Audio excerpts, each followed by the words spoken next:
Bonsoir et merci de votre fidélité. 18h30 sur Aloula, c'est l'heure du journal. Voici les principaux titres de l'actualité d'aujourd'hui.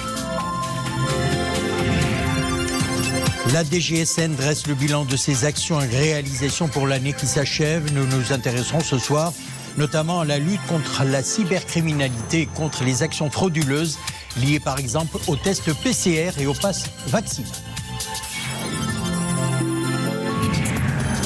La situation épidémiologique de l'épidémie du Covid-19 est toujours stable au Maroc malgré une légère hausse des cas d'infection et d'une augmentation plutôt inquiétante du taux de reproduction du virus au moment où Omicron menace sérieusement. Et pour notre escale culturelle, nous la consacrerons à un nouvel ouvrage sur la cité de la Colombe, Tétouan, héritage et ambition méditerranéenne, est un ouvrage collectif dont les auteurs sont des Tétouanais eux-mêmes, à découvrir en fin d'édition. La DGSN, la Direction Générale de la Sûreté Nationale, présente le bilan de ses actions et activités pour l'année qui s'achève. Un bilan qui porte aussi bien sur les réalisations dans le domaine de la modernisation des services et des structures sécuritaires que sur les mécanismes de mise en œuvre de la bonne gouvernance dans la gestion des ressources humaines et financières dans les services publics de police ou encore les projets programmés au titre de l'année prochaine. Premier focus ce soir, la lutte contre la criminalité violente et le renforcement du sentiment de sécurité. Nesrine Aouzdar. Cette année encore, avec son dévouement et son abnégation habituelle, la DGSN s'est fortement mobilisée sur tous les fronts et dans les 4 coins du royaume pour la protection des citoyens et la lutte contre les grandes menaces des groupes criminels. Grâce à ces opérations qualitatives et intensives sur le terrain dans plusieurs villes du Maroc, la DGSN a pu atteindre un taux de réprimande record dépassant cette année 95% de l'apparence générale du crime et 80% dans les crimes associés à la violence. De manière beaucoup plus précise, les services de sûreté nationale ont traité pendant cette année plus d'1 million d'affaires. Ces affaires ont abouti à l'arrestation et à la présentation de plus d'1 million de personnes devant les différents parquets généraux du royaume. Nous retenons là une augmentation de 43% du nombre de personnes déférées devant la justice en comparaison avec l'année d'avant.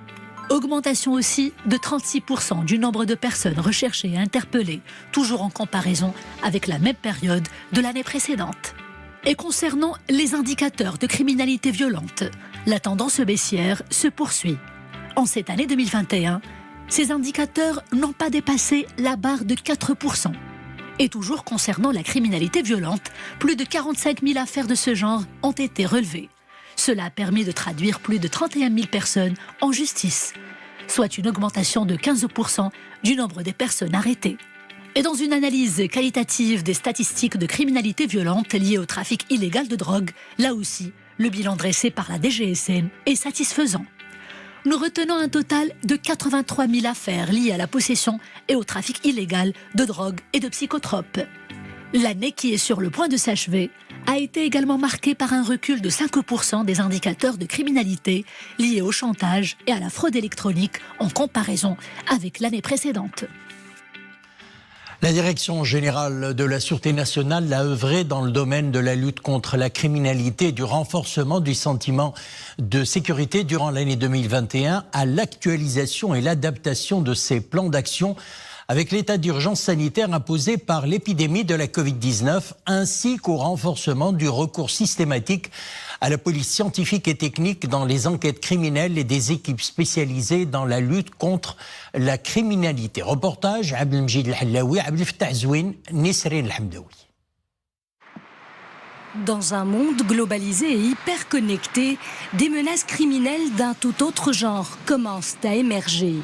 Rien qu'à l'ère du Covid, des actions frauduleuses ont vu le jour. Falsification de certificats de test PCR, usage de documents exceptionnels pour le déplacement interville ou encore falsification du pass vaccinal. La liste est longue. Ces experts de la Direction Générale de la Sûreté Nationale passent au crible ces documents et démêlent le faux de l'authentique. Nous sommes dans le service de l'expertise des documents. Le travail de notre service varie selon le genre de documents, objets d'expertise. Nous avons une section d'expertise sur les signatures et l'écriture manuscrite. Et nous avons une autre section d'expertise sur les documents administratifs, à savoir les passeports et les cartes d'identité. Et puis une section dédiée à l'expertise sur les monnaies nationales et étrangères. Aujourd'hui, les réseaux criminels ont trouvé dans l'Internet un espace propice à leurs actes cybercriminels. Leurs actions peuvent s'avérer déstabilisatrices de grandes firmes, voire même de grands pays. Le service numérique forensique et imagerie traque ces forces malveillantes. Dans le cadre du traitement des dossiers d'actes criminels de tout genre, avec l'utilisation d'outils électroniques, la Direction générale de la Sûreté nationale a créé un service central numérique, forensique et imagerie, ainsi que 5 laboratoires régionaux pour réaliser des expertises numériques sur les smartphones et les ordinateurs qui sont saisis dans le cadre d'affaires pénales.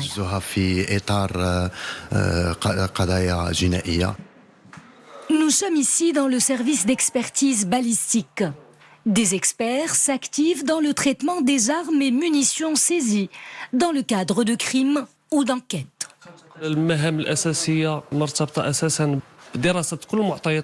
Notre mission est d'étudier notamment tous les indices liés aux armes, le type d'arme, le calibre, le pays producteur, ainsi que le numéro de série.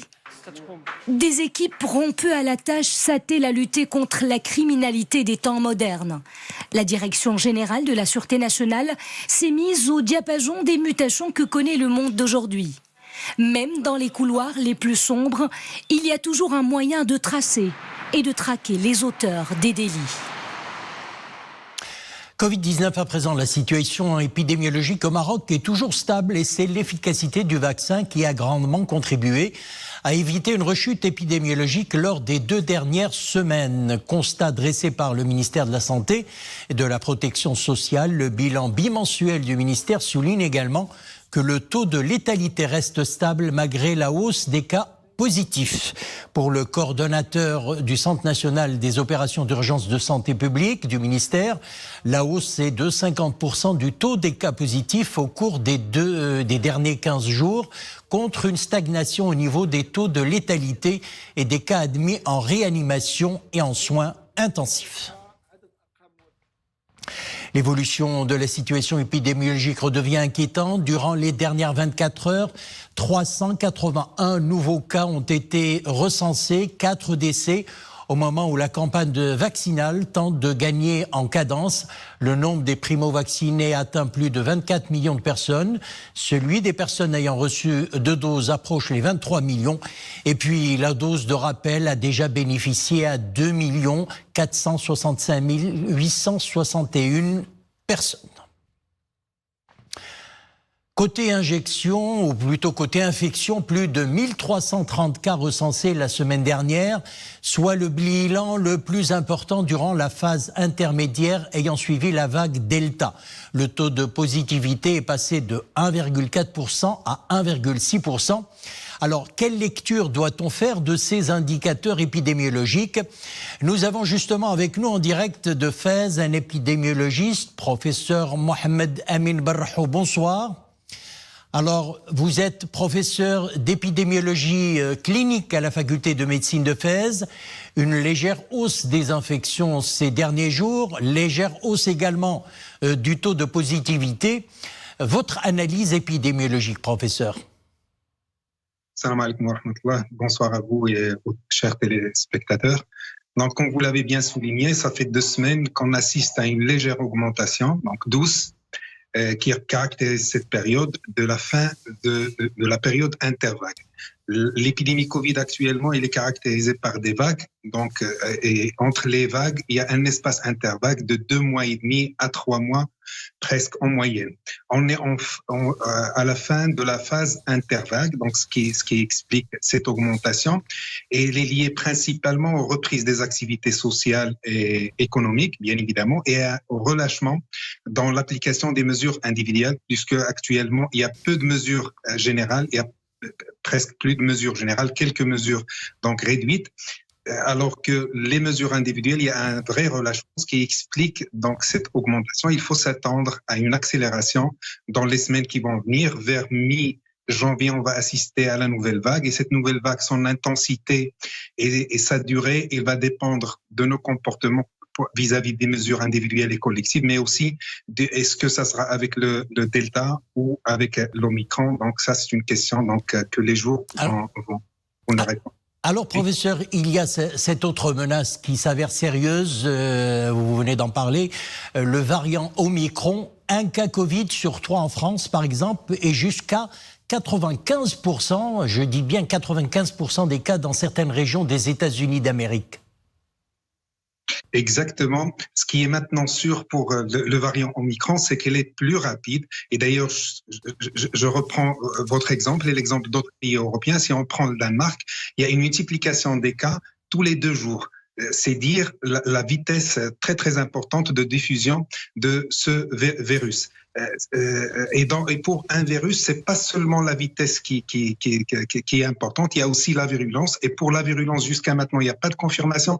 Les premiers éléments laissent penser qu'il est moins virulent que le Delta, mais couplé à sa vitesse de propagation qui est très très importante, et aussi à la réduction de l'efficacité vaccinale, donc ça soulève des vraies inquiétudes. Les autorités sanitaires américaines ont exhorté à nouveau les citoyens à se faire vacciner en recevant une 3e dose, et elles viennent d'annoncer d'ailleurs la mobilisation d'1 demi-milliard de dollars d'aide supplémentaire à des organisations internationales pour lutter contre le Covid-19 face à l'éruption du variant Omicron. Omicron est en passe donc de devenir dominant et il est à nos portes. On disait qu'il se diffusait rapidement, mais qu'il n'est pas très virulent. Alors, est-ce toujours le cas, professeur ? Donc, concernant sa vitesse de propagation, il est plus rapide, ça c'est sûr. Et d'ailleurs, il va prendre rapidement la place de Delta dans les pays européens et d'autres pays. Et chez nous aussi. Donc, ça dépendra de nos comportements et le respect des mesures individuelles et collectives. Mais malheureusement, avec ce qu'on constate, il va prendre rapidement donc la place du variant Delta. Concernant sa virulence, c'est pas encore les éléments qui existent actuellement scientifiquement laissent penser qu'il est moins virulent. Mais comme je l'ai bien souligné, lorsqu'on interprète pour la dynamique épidémiologique, c'est pas seulement la vitesse. Il faut coupler la vitesse, bien évidemment, à la virulence et aussi au moyen de riposte. Donc, si on prend l'Omicron, elle est plus rapide. Mais même s'il s'avère moins virulent, supposons que vous avez 1000 cas avec le variant Delta, par exemple, oui. En l'espace de 10 jours, vous aurez 5000 cas. Avec l'Omicron, vous aurez 20 000 cas. Même s'il y a réduction de la gravité, pour le variant Delta, par exemple, il y a 5% d'hospitalisation. Et pour le variant Omicron, seulement 2,5% d'hospitalisation. En termes des 10 jours, vous aurez avec le variant Delta seulement 250 cas graves, alors qu'avec l'Omicron, vous aurez 500. Alors, même s'il est moins long, puisqu'il est plus rapide, il va engendrer plus de cas et ainsi plus de cas graves. C'est ça la gravité de la situation. Si on rajoute à cela la réduction de l'efficacité vaccinale, donc ça beaucoup d'inquiétudes. Alors on dit qu'Omicron est à nos portes. Ne serait-il pas déjà en cours de diffusion rapide au Maroc, en dehors des cas détectés à Casablanca? Alors, professeur, quelle est la situation actuelle et prévisible à court terme? C'est sûr que vous l'avez bien souligné, lorsqu'on détecte un variant, ça ne veut pas dire que c'est le premier cas qui existe. C'est le premier cas qui a été diagnostiqué. C'est sûr que bien avant des semaines ou des mois, que ce variant existe et il diffuse. Et avec le relâchement et la reprise des activités, il faut s'attendre que rapidement, en l'espace de 4 à 6 semaines, le variant Omicron au Maroc, il va prendre la place de Delta, surtout si on continue avec ce relâchement qui est observé actuellement pour les mesures individuelles. Elle est très très rapide. Alors, L'exemple type, c'est ce qui se passe en Europe. En Europe. Alors, professeur Berrahou, quel rôle peut jouer la vaccination contre ce nouveau variant, le schéma vaccinal complet, ainsi que la 3e dose pour les personnes éligibles? Je vais citer des chiffres sur le taux de vaccination au Maroc. Primo-vacciné, 67,20%, deux doses, 62,6%, dose de rappel, 6,6%. Un commentaire, professeur.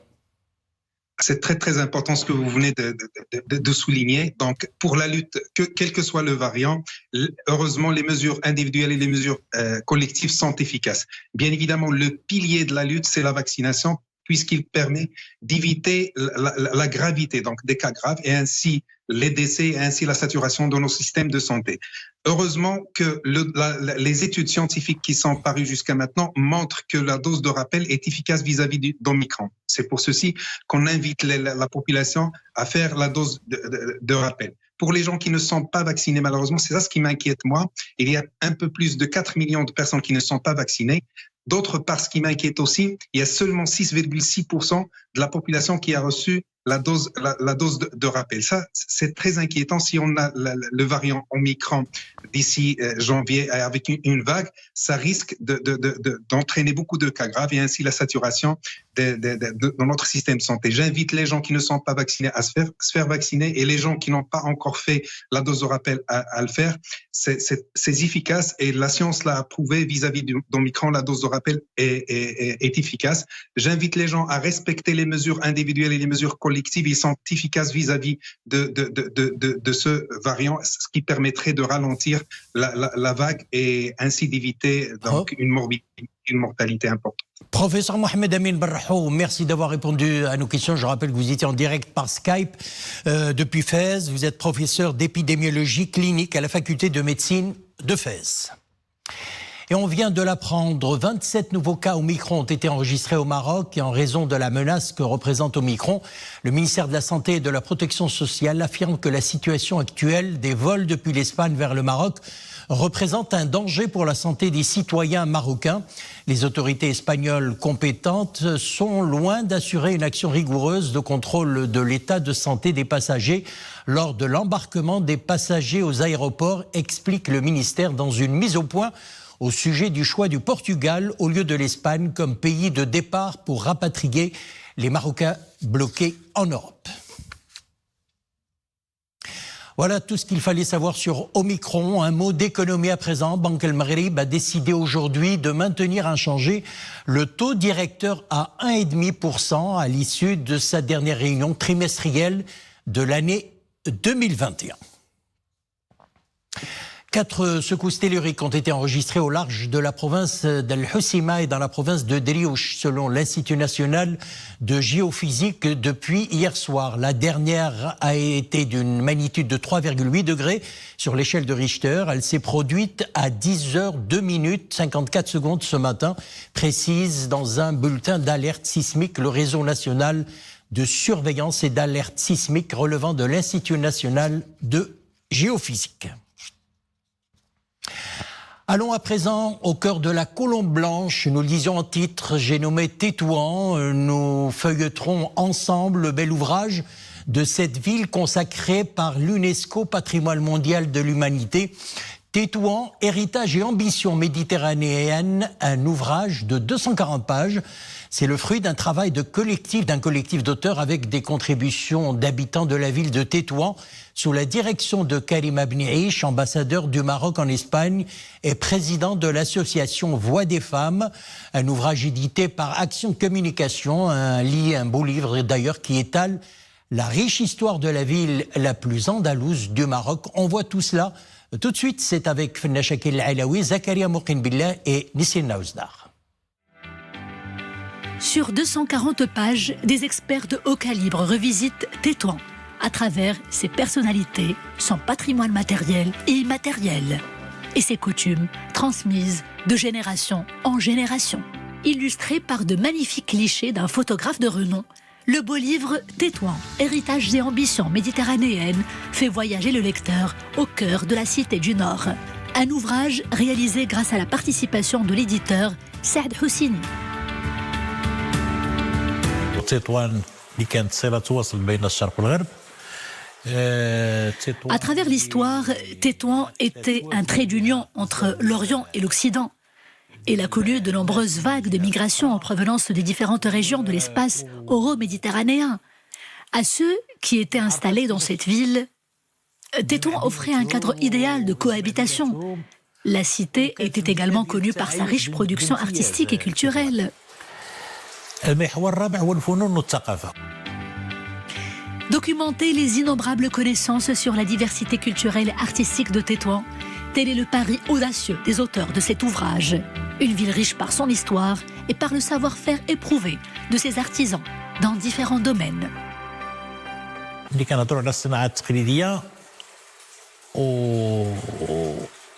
Quand on parle de l'artisanat traditionnel, on doit forcément évoquer le rôle de Mariano Bertucci. Cet artiste peintre qui s'est installé à Tétouan et qui a contribué à donner un nouveau visage à cette cité. Après avoir créé l'École nationale des beaux-arts, il a pris part au développement de la maison de l'artisan. Mariano Bertucci a fait venir des artisans de tout le Maroc, dont l'objectif était de transmettre leur savoir-faire aux Tétouanais.